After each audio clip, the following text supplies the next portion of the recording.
start to the morning. A few challenges launching the fishpro this morning with the breaking surf on the beach,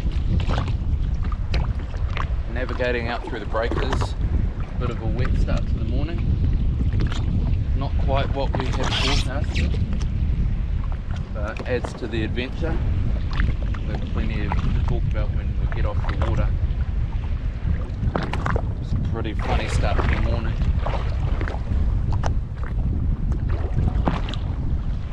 Now we're at the fishing grounds and it's loaded with fish on the sounder, so hopefully we get off to a good start.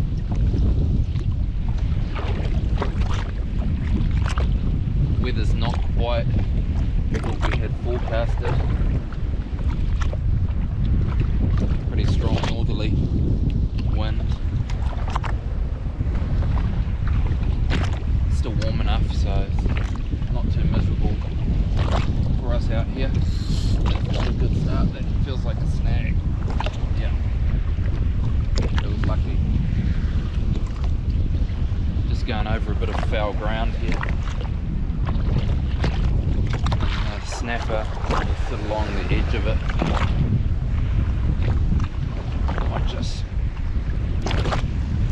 reset my bait. Don't want to wind up too fast. This kingfish might smash it. And oh, there he goes right now. Do not want that kingfish on there to start my morning.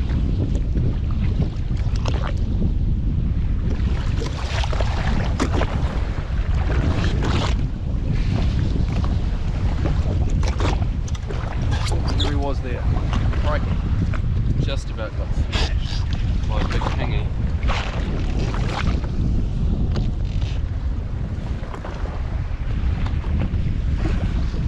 I'll have to show you what's on the sounder. It's pretty impressive.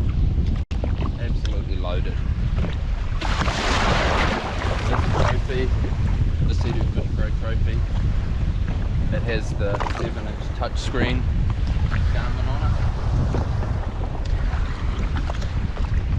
A little bit easier to use and a bit bigger display than the traditional fishpro Sport.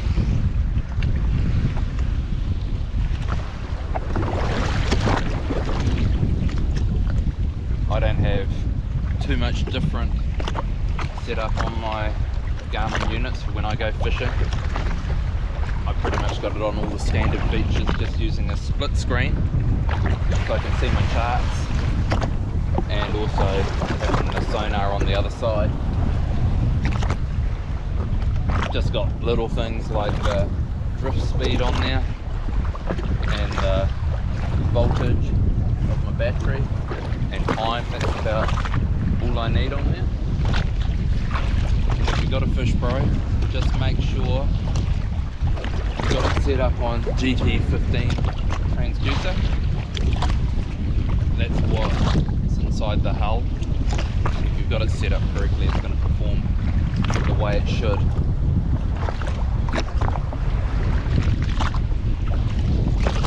Okay, I'm over those kingfish now, so hopefully get into the snapper right down the bottom.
state of the fish there. He's looking pretty tired.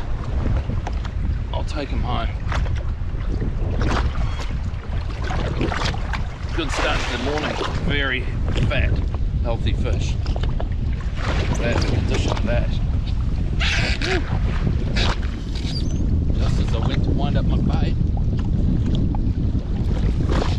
I saw the movement on that soft bait and hit it.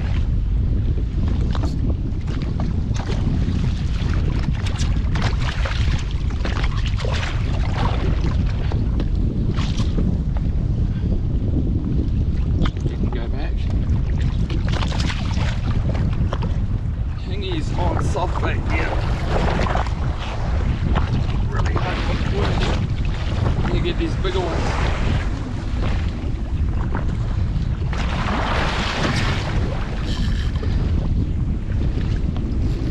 Haven't got much back on him yet.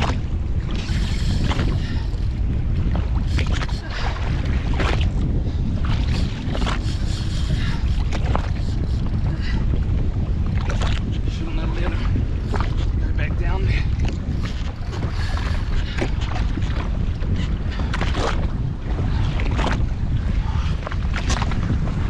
Get a grip on it.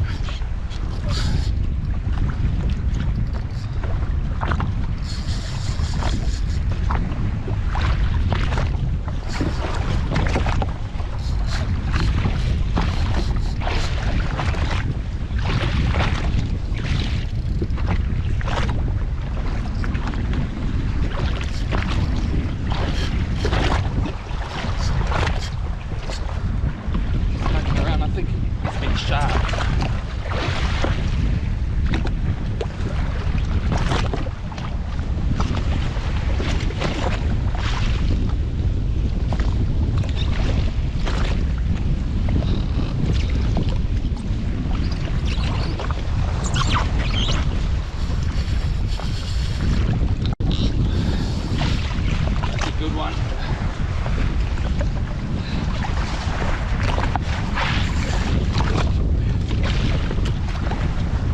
The wind's definitely got up. The sea's getting a bit messier.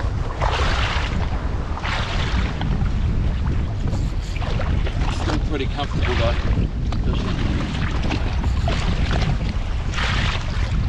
So many times that I've been out where it gets a bit messier out here, and it's so much better fishing than on those deep calm guns. I think it'll help put a disturbance in the water, more action with your soft baits. And today, being it's not so bright out here, definitely better fishing. The rate I'm going, it's going to be time to go home early.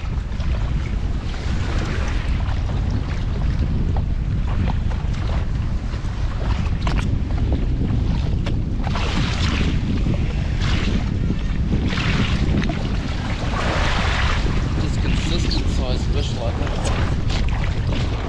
I've got the bait, the wind, all the elements here.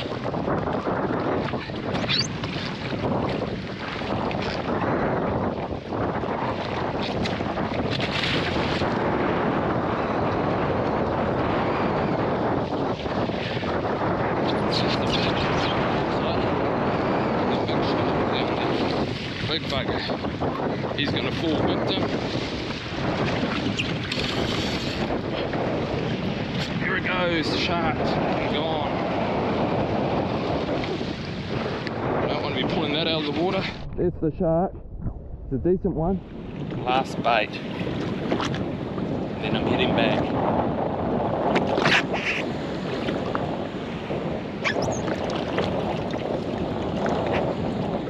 Put on the big 7-inch clean front.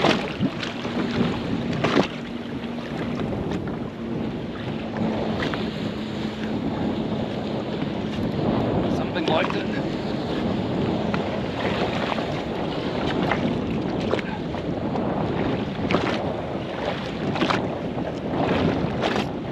When I'm back on land, I'll put together a video of some of the gear I'm using. I'll show you the knots, how I rig up down to the soft bait.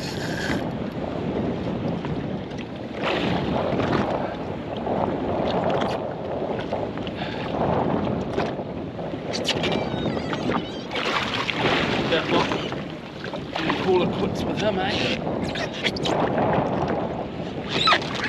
I'm back closer to home, all cleaned up, and got a bit of my fishing gear to show you. Got a nice lot of fish on that last adventure, and I thought I'd give you a bit of a rundown as discussed in that video to show you sort of what gear I'm using. What I'm going to start with is one of my rod and reel sets that I use, the Daiwa Saltus 4000 MQ. It's got 12 kilo of drag, and I'm running 10 kilo multicolour X8 braid on it. For those trips up north, because I'm into that big fish territory normally, I'm normally using the 30 or 40 pound leader. This is the J thread, nice and thin still, but really strong. So just in case you strike unexpectedly a kingfish, or like what I've been getting a lot lately of the sharks, you can actually play them a bit longer before they just dust you, okay? So that's my first rig there. I'll move around the other side here to my go-to rig. I'll bring it around here just so not in the direct sunlight. Always handy to have multiple rod holder tubes here on the trophy. So this one here is my Morthan brand Xeno. One of the higher end reels available in my soft bait from Daiwa. Really cool rod and reel package here. It's got the 70 mH coastal rod on it. It's a little bit heavier rod, so I've got a little bit more strength when I'm playing a fish. Otherwise the recovery rate of the rod when you're playing the fish, you don't have as much strength when you're fighting the fish. So that once again has the 10 kilo braid on it, but as you'll see there, I got dealt to by a fish up north, so I'll need to retie that line.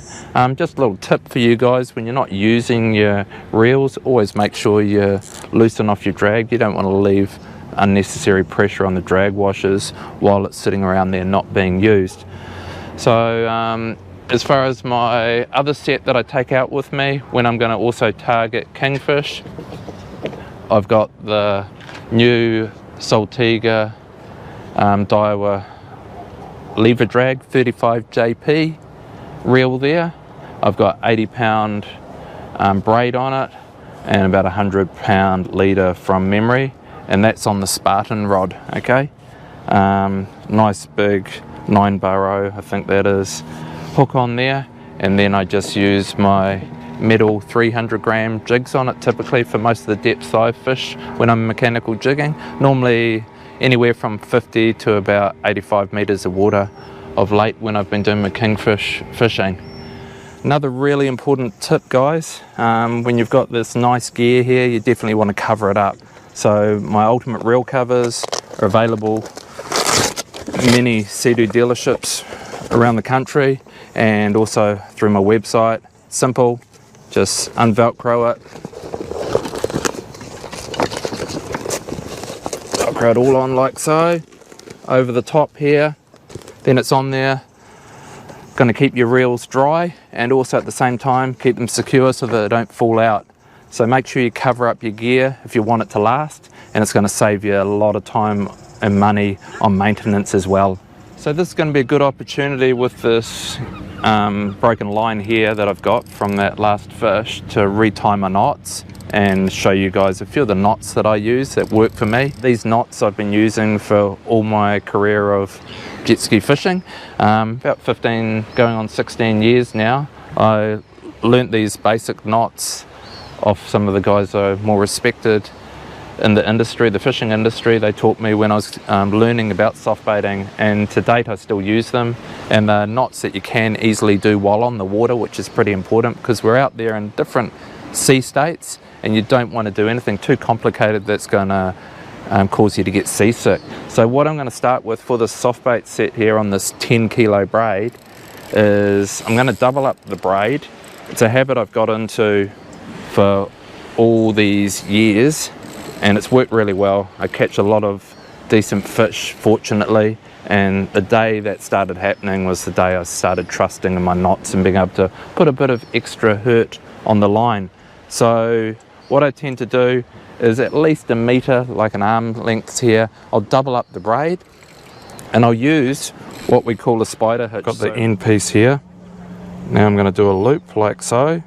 It's also wet so I don't damage the braid when I pull on it. I'm going around 3 times, 4 times, and through there on the 5th time. Pull that whole line through, and then I slowly peel that off my fingers like so. Pull that up nice and tight. Just got to get a wrap on it. Be very careful not to cut yourself on this braid, and pull it nice and tight there. See that there? Nice and tight.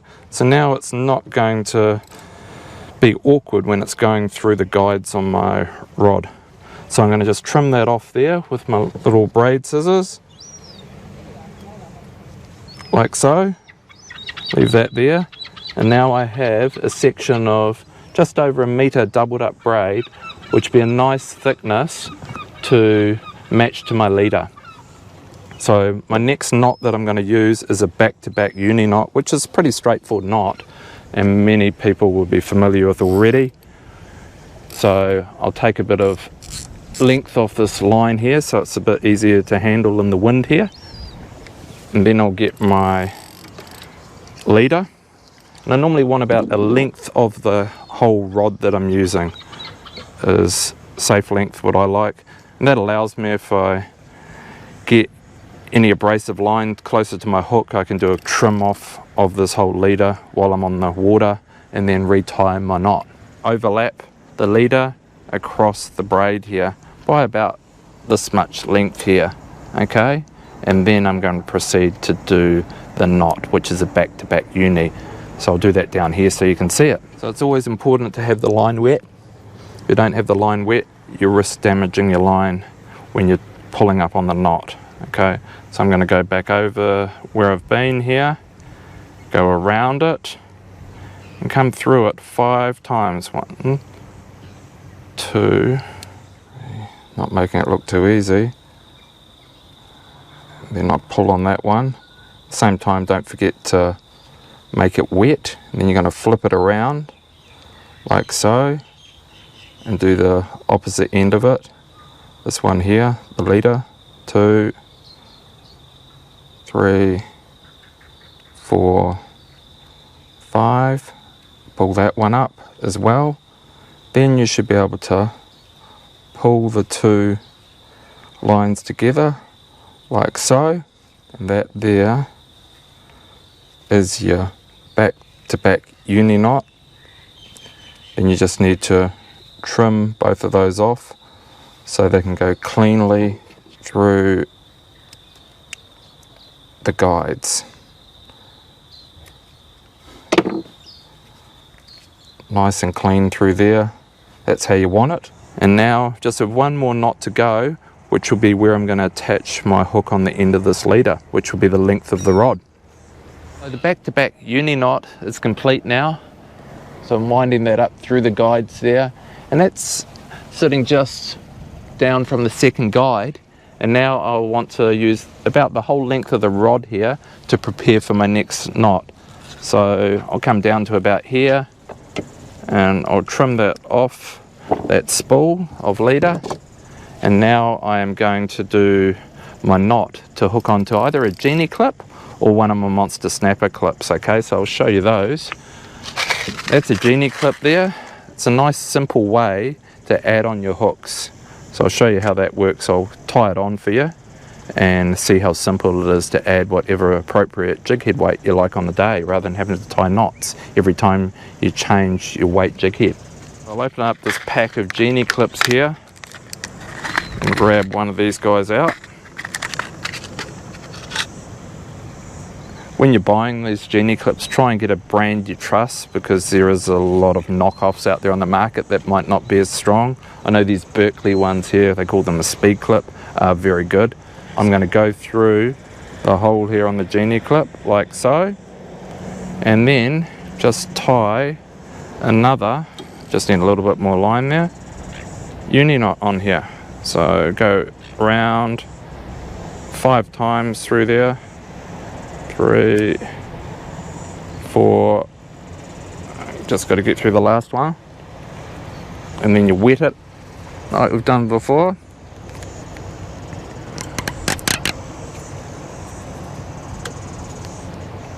Pulled up nice and tight. Okay, when I trim that off as well, I'll still leave a good inch on the end of that leader there. Okay, and then next stage, getting a hook. When you put a hook on, just need to get this out. They always seem to catch me and prick me when I normally take them out there. When you put on a hook, it's nice and simple. Normally they're a bit tight here, these guys, because this is a bigger hook. Yep, like so, on there. This is one of the bigger hooks I use, so I actually use another speed clip typically when I'm out there, this monster snapper clip, which I'll show you how that one goes on. Okay, a few people have asked me, they've been buying them off my website regularly, so take that off. These genie clips will suit more a 3-bar or 5-bar hook. This is a 7-bar and it's a bit meatier through there, hence why it's not fitting on so nicely. So I'll just trim this off. This is another reason why I do a bit more length leader, so I have got a little bit more area to work with here for in case I want to change any rigs or anything. So this is your monster snapper clip. Looks a bit like a paper clip, and that's the right way up there with the little angle point at the top.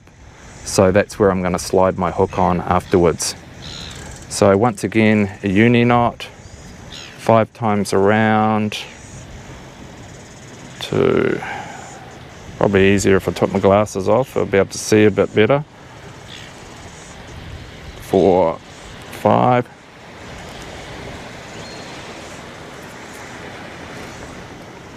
So that's that on there. Trim her up again. And you'll see this one here, a lot simpler to put on. Over that, and it's hooked on, and then it gives you all the action, all free play action there, so you can really work that soft bait. That's one of the most important things with soft baiting, is that you can let the hook do all the action for that soft bait. If it's fixed on there and can't move, you're not going to be able to manipulate that bait as much as we like to entice that fish. So next stage would be to sort of show you a couple of baits that I use that work well for me, and how they should sit on your hook. Okay, as far as putting your soft baits on, the ones that I've been using of late were these particular baits here. So in that last video I did, kept doing pretty well with our catching out there. I was using the 7-inch king shrimp. That's a pretty big bait. Definitely attracts to the better sized fish, and it's traditionally a very good colour. For those who are unfamiliar with the gulps and how to put them on their hooks, it's pretty simple, and you may not be aware, but on the back here it actually shows you the different ways for different rigs on how to attach your soft baits. So if you're unsure on how to do it, or you've forgotten, you've been out of practice, you just check that, and that'll help for all the action of it sitting on the hook. Once again, this one here, this was probably the better of all the baits that I used the other day. The 9-inch Lime Tiger, pretty durable bait too, doesn't tend to get ripped off the hook as easy as others, and of course it's a scented bait as well. Very soft as well, so it's got a nice action in the water. And you'll see on the back here, once again, how to put it on. And then one of the more go-to style baits is the 6-inch grub. This is available in so many different colours. Probably my 2 favourite colours would be New Penny and Camo. This is the red belly shrimp, and I'll show you how easy it is to put on the hook. It's one of the more simple baits to add to a hook. So these are a resealable bag, the gulps. Just easy as this, open her up. smelly things they are. If they're smelly, that means they're going to be nice and attractive to the fish here. So just get your bait, line up your hook here, try and get it dead center here, and just slide it all around that curve of the hook. This is a little bit bigger hook than what I typically use on this bait. This bigger hook is normally for my 9-inch baits, and then you just push it up there. When it's up there, this should be 100% true. You don't want any kinks in it or anything like that. That'll affect the whole action when it's going through the water. And it's like the fish aren't stupid, they just know that you're trying to catch them with a piece of rubber or plastic if they see it all kinked. So yeah, have it all nice and true like that, and it'll help you so much better for catching your fish. And then you want it to dangle and do all its fluttery stuff in the water, so they can come along and, like the predators they are, and strike that bait. So that's one option for your jig head. That particular one there was a 1 ounce 7-bar, and these are available all the way up to 3 ounce. So if you've been looking for some decent size hooks and some quality hooks, just contact me and you can get those through my website online at www.adventurefishing.pro. I'll show you another hook rig that's available, and that is so it's so easy to just pull it off there, is the 2 ounce elevator rig. These are available in various colours, pink mainly, lumo, green basically, and if you look around hard enough these days you might find some of the orange traditional ones still out there. So quite a cool rig, leaves that hook nice and free so it can get a really good action. These are available in a 1/2 ounce, 1 ounce, 2 ounce and 4 ounce if you're in some really deep water. And you'll see why I like these rigs here, these monster snapper clips. It's just so easy to come along and hook that on. So that is on there now, changed so quick and easy. Often when I'm out there fishing, I'll be changing these jig heads consistently. Like if I'm fishing from shallow to deeper water and a decent drift speed, I might be changing 2 or 3 times between a drift on what size jig heads I need. So I might start off using a lighter weight, and as I drift out deeper and I'm starting to drift faster, I need to attach a heavier jig head. So if you can have a quick setup like that, it's definitely going to make it a lot easier for you rather than tying knots each time or slowing you down and missing more opportunity while you have your bait in the water. So I'm hoping that there's going to help you guys a little bit more with your soft baiting. Any of you guys who are eager to learn a bit more about what gear I've been using. In the front hatch of my Sea-Doo fishpro trophy, keep it really simple here, I don't take too much gear, okay, so easy. It's one of the coolest things about this version hull, the ST3 hull, that you just lift up the handlebars and everything's here. I throw my soft baits in here, all my jig heads in here, my pliers, my sunscreen, everything like that in there. Normally I might have my drone up here, and I've also got sand anchor for in case I have to just park my watercraft at the beach or anything like that. And then normally I've got my lunch bag. And then of course most important to think about is you need your phone, your VHF and your PLB, and my PLB is always attached to my vest. So yeah, don't overcomplicate it, it's just a simple rule for me, so you can really enjoy it. If you start getting too much gear, you just want to have a boat and then you lose all the fun that we have out there. So I'll show you also what else I have on here. I'm going to do a proper walk around in the coming weeks on my 2 trophies, but in the meantime I can quickly show you. I go out with my nav light connected up the front here, just for those early morning starts or end of day low light finishes. If you're going to be out there for that darker period fishing, there's also a rear all-round light at the back up here. That's been pretty popular on my website of late. Lots of people have been choosing to buy this ultimate rear link mount here. Just easy to put this light pole on it, or otherwise add a GoPro on the back here to get that cool perspective that I've been capturing lately. You'll see on the other trophy over here, it's got the GoPro mounted up the front.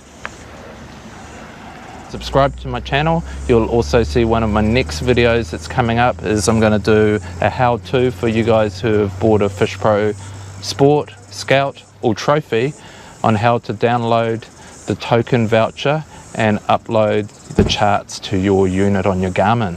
So keep tuned, and thanks again for watching, See yous.